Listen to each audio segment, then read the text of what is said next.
Good morning guys. It's Saturday. Saturday morning. Malapit na. Malapit na ang pageant. Bukas na. So ito, maaga ako nagising. Maaga ako nagpalengke. Sobrang init na guys. Anong oras pa lang? 8:33 in the morning. So ito, pahinga tayo dito sa ilalim ng puno. Kararating ko lang galing palengke. So kumusta kayo guys? Pasensya kayo sa hindi ko naabutan ng support ngayong sa YT World, no? Naging busy tayo hanggang bukas pa tong business natin.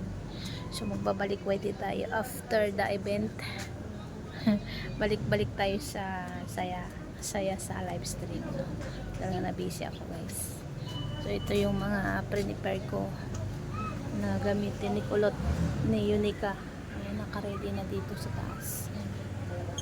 Naka-ready na yung the gown lady and red. Tapos ito na yung mga final natin, final look sa mga gagamitin niya.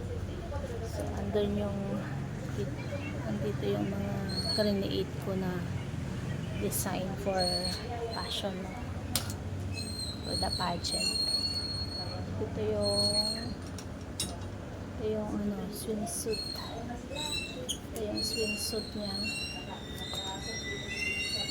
Nilagyan ko ng design ang gilid. Hindi ko alam kung pwedeng lagyan to, basta nilagyan ko lang para hindi naman siya masyadong boring. Tapos ito yung kanyang casual.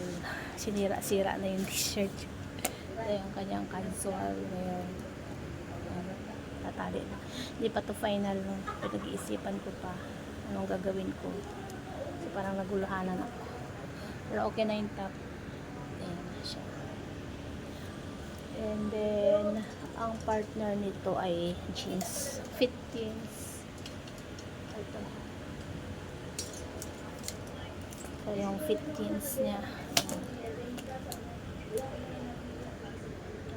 napakapitit kasi dito ang anak ko, napakahirap.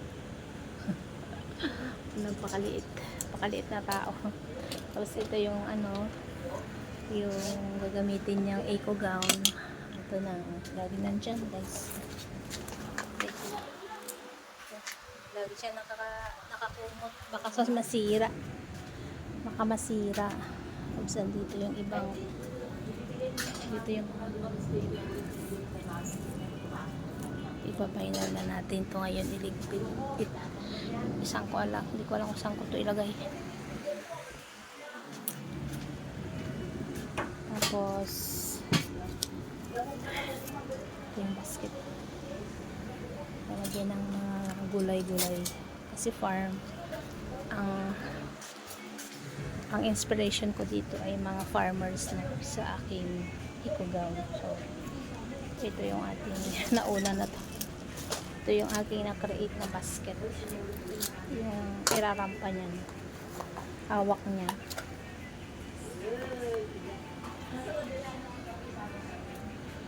Siyempre may uniform lahat, no? Uniform yung kanyang design. Tapos lalagyan natin yung magulay dyan.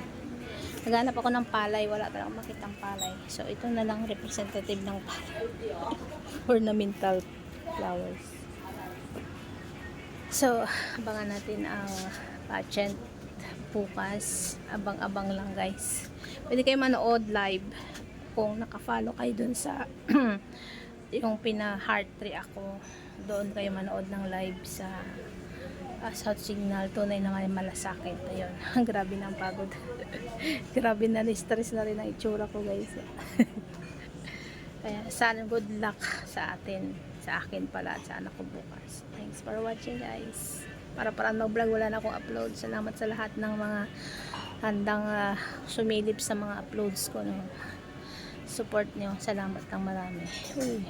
Uy, wait lang. Sa wakas, nag-bloom na ang ating inaantay. Ayan, may flowers na si Lady and Red. So okay, thanks for watching.